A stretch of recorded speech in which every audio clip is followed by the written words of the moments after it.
नमस्कार, मैं आचार्य चंपा आप सभी लोग का अपने चैनल पे स्वागत करती हूँ। आज मैं बताने वाली हूँ कुंडली में पंच महापुरुष योग के बारे में कि कुंडली में पंच महापुरुष योग कब बनता है। इस पंच महापुरुष योग को पंच तारा योग के नाम से भी जानते हैं। बहुत सारे लोग जो है इसको पंच तारा योग के नाम से जानते हैं। तो ये पंच तारा योग कुंडली में मंगल, बुध, गुरु, शुक्र और शनि जब ये अपनी उच्च राशि, स्व राशि या अपनी मूल त्रिकोण राशि में हो और केंद्र में हो, इसका मतलब ये हो गया कि प्रथम भाव, चतुर्थ भाव, सप्तम भाव और दसम भाव में ही अपनी उच्च राशि, स्व राशि में हो तो यह योग बनेगा।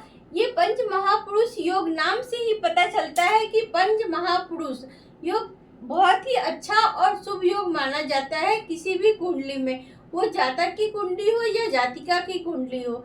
इस योग के बनने से कुंडली में शुभ परिणाम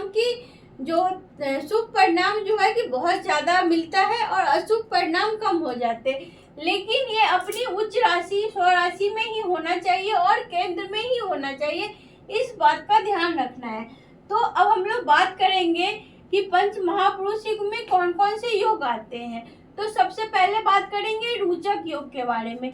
जब भी कुंडली में मंगल लग्न में, चतुर्थ में, सप्तम में और दसम में, इन चारों स्थानों में से कहीं पे भी मंगल यदि स्व राशि का हो जाए, उच्च राशि का हो जाए तो यह योग बनता है। यह योग बहुत ही अच्छा योग होता है।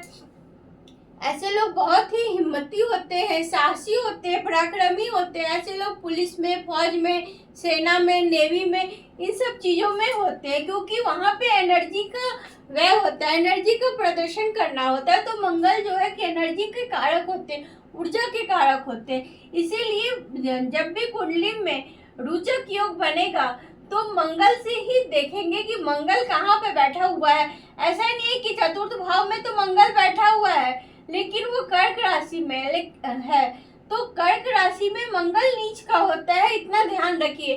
तो फिर वो शुभ फल नहीं मिलेगा। तो इस बात का ध्यान रखना है कि मंगल अपनी स्व राशि, जैसे कि मंगल की स्व राशि क्या क्या होता है, मेष, वृश्चिक और मकर राशि। अगर इन तीनों में राशि में से मंगल कहीं चतुर्थ भाव में बैठ जाए तो फिर रोचक योग बनेगा और परिणामों में शुभता आ जाएगी। ठीक है, अब बात करते हैं हम लोग भद्र योग के बारे में। तो कुंडली में भद्र योग का निर्माण बुध ग्रह से होता है। बुध बुद्धि और विवेक का कारक होता है। ऐसे लोग की वाणी बहुत अच्छी होती है, प्रचार प्रसार का काम करते हैं। ये अपने सगे संबंधियों और भाई बहनों का हमेशा मदद करते हैं। ऐसे लोग में जिसकी भी कुंडली में भद्र नामक योग बनता है, पंच महापुरुष योग बनता है, ऐसे लोग अपने भाई बहन और सगे संबंधियों का बहुत ही ख्याल रखते हैं। तो बुध कहीं भी यदि बुध मिथुन या कन्या राशि में कहीं बैठ जाए, यहाँ बैठ जाए, यहाँ हो जाए, यहाँ हो जाए, यहाँ हो जाए, इन चारों भावों में ही, और राशि का भी ध्यान रखिएगा, मिथुन और कन्या राशि में बुध इन चारों भावों में से कहीं हो जाए तो फिर भद्र योग का निर्माण होगा। अब बात करेंगे हंस योग के बारे में। तो हंस योग का निर्माण कुंडली में गुरु ग्रह से बनता है। जब भी इन चारों भावों में से कहीं भी गुरु अपनी उच्च राशि, मूल त्रिकोण राशि और स्व राशि में बैठ जाए तो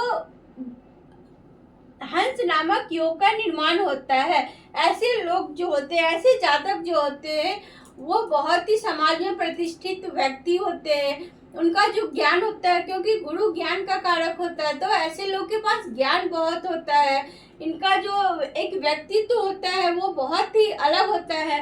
ये प्रोफेसर, लेक्चरर, इस तरह के जो धार्मिक काम करने वाले होते हैं, पढ़ाने वाले, एजुकेशन की लाइन में, इन सब लाइनों में ये लोग आगे रहते हैं।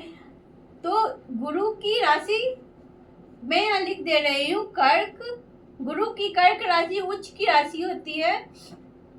धनु और मीन राशि में होगा तभी ये योग बनेगा।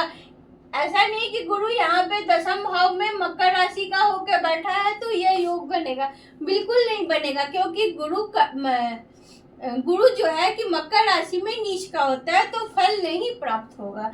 अब बात करेंगे हम लोग मालव्य योग के बारे में कि कुंडली में मालव्य योग का निर्माण कब होता है। जब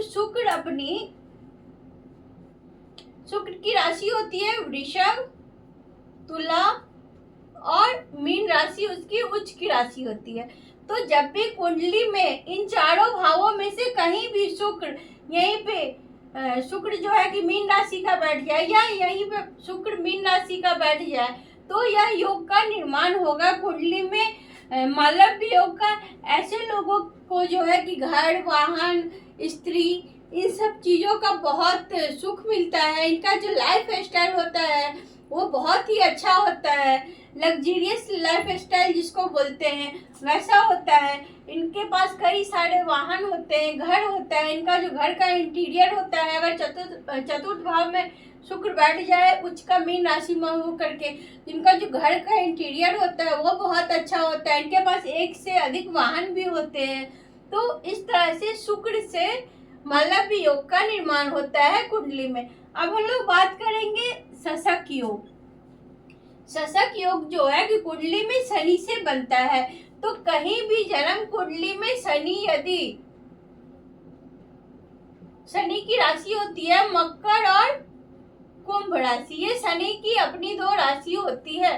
तो मकर या कुंभ राशि, यहाँ पे मकर राशि हो जाए, यहाँ पे शनि हो जाए, या यहीं पे मकर राशि का शनि हो जाए, तो ऐसे हम लोग बोल सकते हैं कि इसे लोगों की कुंडली में, जातक या जातिका की कुंडली में शशक नामक राजयोग का निर्माण हुआ है, पंच महापुरुष का निर्माण हुआ है। तो ऐसे लोग बहुत ही दुष्ट आत्मा होते हैं। वो ऐसे लोग गांव समाज प्रधान के मुखिया टाइप के भी हो सकते हैं, जिसको दलाली या ठेकेदारी बोल सकते हैं आम भाषा में। और ये लोग हमेशा दूसरों की संपत्ति लेने के चक्कर में रहते हैं, दूसरे के पैसे का यूज करते हैं, दूसरे का सामान लेते हैं, इस तरह के होते हैं। लेकिन इनका जो है कि जीवन सुखद होता है। तो इस तरह से समझे कि पंच महापुरुष योग क्या होता है। जब भी कुंडली में मंगल, बुध, गुरु, शुक्र और शनि, ये पांचों ग्रह केंद्र में 1, 4, 7, 10 भावों में अपनी स्व राशि या उच्च राशि का होकर बैठ जाए, तो बोल सकते हैं कि पंच महापुरुष योग का निर्माण हुआ है। और यह योग कुंडली में बहुत ही शुभ योग माना जाता है। ऐसे लोगों को जो है कि कैरियर बहुत अच्छा रहता है। ये पांच जो महापुरुष योग है ना, इनका सबसे बेहतर रिजल्ट जो होता है वो दसम भाव में ही आता है कैरियर में।